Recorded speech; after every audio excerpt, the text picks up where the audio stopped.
Donna Westbrook.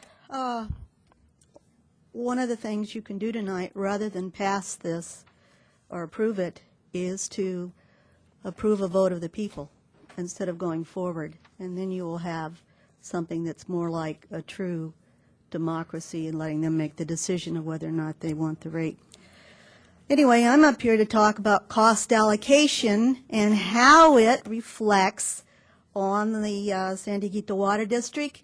And we can throw in a couple of other, oh, they're not agencies anymore, but like the sewer district, the sewage district, and the lighting and landscaping, my favorite, since you know what that one is. And the lighting and landscaping, the sewage, and the San Dieguito Water District make their money from the ratepayers. They charge them a fee for service.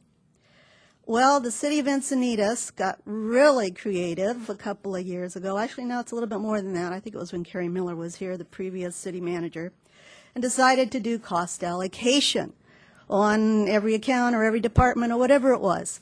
So let's pretend that this podium is the city of Encinitas, if only the government was this small.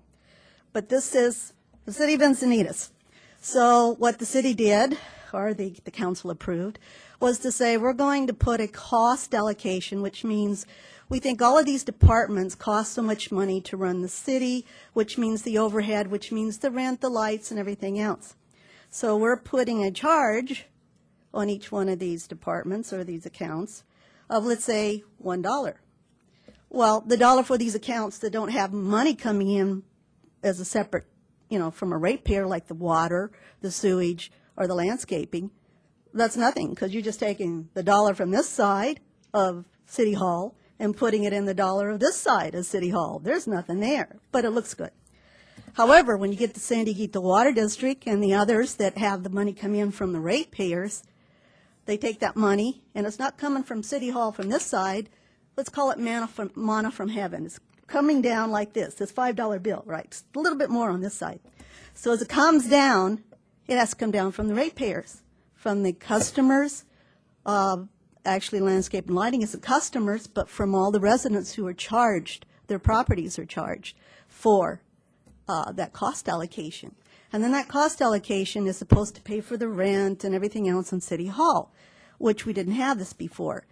And then all of a sudden, these agencies, the water district and the lighting and landscaping, the other, now have more expenses because they have to pay these other expenses. So therefore, the expenses go up, and what happens? We need more $5 bills drifting down from the sky, not from one pocket to the other, because these are coming from the people who pay the money for the rates.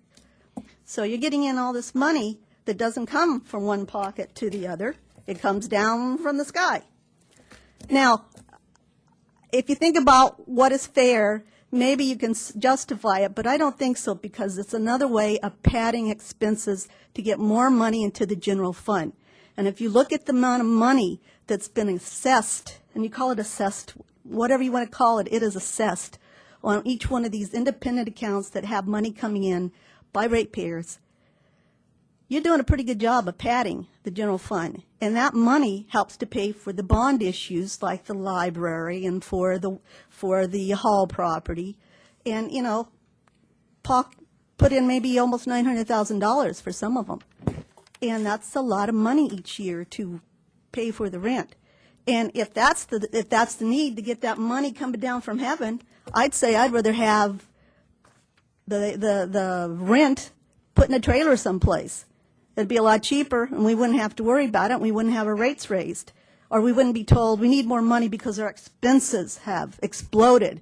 They've exploded because every year they stick on, and I don't know whether it's 5%, I don't know how much it is. It just keeps getting larger and larger and larger on cost allocation. Now, this is not the time to put in an increase in the water. People are hurting, they're having problems. So at this time, instead of trying to get more of that $5 coming down and putting more cost allocation to make sure it comes down, reduce the cost allocation and see if that frees up some of your money that you need for your rate increase before you start putting more onto the people.